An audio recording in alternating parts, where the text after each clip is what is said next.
Welcome to Breaking Bread on Spirit and Psyche, where I ask deep and meaningful questions to people of all walks of life so we can savor the human experience through the nourishment of soul. The goal is to keep an open mind for consideration and an open heart for compassion. We don't have to agree with each other, but we can try and understand one another, and that is what Breaking Bread is all about. Today, I have Alysha Scarlett, and she and I met each other on some post-Mormon spaces, and I've been following her journey. She is a journalist who has won many awards, and the author of Star Wars is Still Intact, Refinding Yourself in the Age of Trump. So I will include the link for that below in the description or the comments. It's also available on Amazon and Barnes & Noble, among other stores in Ogden and Sandy, Utah, as well as locations in Los Angeles. She is an entrepreneur that has also been a writer on a screenplay that became a theatrical film. Alysha, welcome. Oh my goodness, you are beautiful. Welcome. Hi. Well, let's dive right in. My first question for you is, what does it mean to you to live with conviction and integrity when it can cost you connection and belonging? So it means everything to me because I came out as a transgender woman, and then my parents made very clear that they're fine with me cutting them off. And a brother of mine has essentially said goodbye, and a sister has stopped responding. And that's just one thing of a lot. Like a couple of other individuals in my life, um, I can't see anymore, and I've had 366 instances of mistreatment in the past 2 years and 3 months, which was after I came out. Oh, girl, I'm so sorry. It's crazy to me that even if we morally oppose something, we lower our own morals, like love, compassion, decency, humanity, to mistreat the ones that we consider less than. I would have hoped that we would have moved past this by now. Like, I remember when I thought God was against LGBTQIA plus people, and by hearing stories and leaning into my values like love and compassion, I realized that that can't be possible. Even me living with conviction and integrity as an ally is sometimes difficult. You are so brave. It means everything to me to live with conviction and integrity, even when it can cost you connection and belonging. Yeah, I think in our metamorphosis, we reach that conclusion for our peace, but it's hard. So, my second question is, if a belief brings you peace and purpose, does it need to be historically or scientifically provable? I think in general it doesn't need to be. I also think that for myself too, but I always come back to it needing to be provable, even though I completely support somebody believing in something that brings you peace and purpose, even if it's not provable. Yeah, like I will do my Buddhist kowtows sometimes. I don't know how to say that. Kowtow, koto.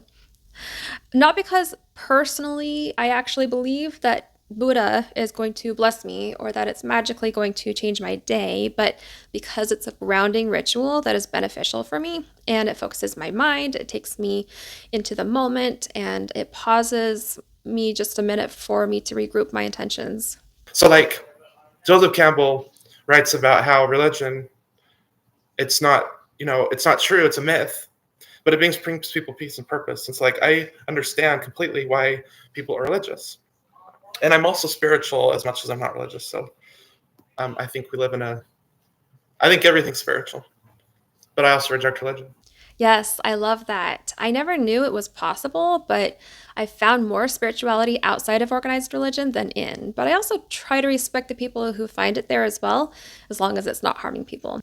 So, my next question is, how do you make space for awe, wonder, and mystery in your life now? For me, my gender is an identity that just bumps up, but no more than that, but bumps up against awe, wonder, and mystery. And so, certainly, as I continue with the medical transition process, I'm definitely making space. I'm definitely bumping up against making space for awe, wonder, and mystery. And on the other side of certainty, that's definitely uncertainty. um, I've learned that I can have theories and reserve the right to have them, but also uphold just as much that it's just a theory. I have conviction, but at the same time, do my best to be willing to abandon conviction if I honestly, in my soul and mind, can't, know that something is not as I thought it was. Yeah, I think that growth mindset, that humility to have a conclusion and then approach any new information with critical thinking to see if you need to make any adjustments is key. You're right in that your soul and your mind, or your heart and your psyche, should match. So, what personal value would you never want to compromise, even if it made life harder? And if it made life harder, it would definitely mean being true to oneself and upholding the conviction that I currently have based off my understanding. Yeah, speaking of values, when have your values or beliefs led you to make a choice that others didn't understand? That's also that's connected for me to a belief that you need, not a belief in gender, because that's an identity, not a ideology. However, like a certain powerful figure has done through an executive order. It's identity and not ideology. However, I definitely it's a belief in being true. And so thus people don't understand why I'm willing to nearly lose everything. And that's why, though, because I believe in being true to yourself and your convictions that I have at the time. Sorry if that's unnecessarily repetitive. Oh, no, you're good. Sometimes when we repeat ourselves, we know it's something that we feel very deeply. What kind of truth do you think shapes us more? The kind that's objectively provable or the kind we feel deep inside? And what happens if they're conflicting or even contradicting? These are amazing questions, although I want to say I can't speak at the same I can't speak on behalf of everybody, but at the same time I want to speak for myself on this one, which is the kind we feel deep inside. It shapes us more than shapes me more than the kind that's subjectively provable. And then I admittedly don't have an answer to the follow-up question there, which is what happens if they are conflicting or contradicting, except that that's like the thing that is guiding my life right now. When sometimes there's conflicting. Now, I don't think when I come to truth for me, which for me looks physiological, or is, I don't, and not just not in gender, but across the board, it's pretty reliable.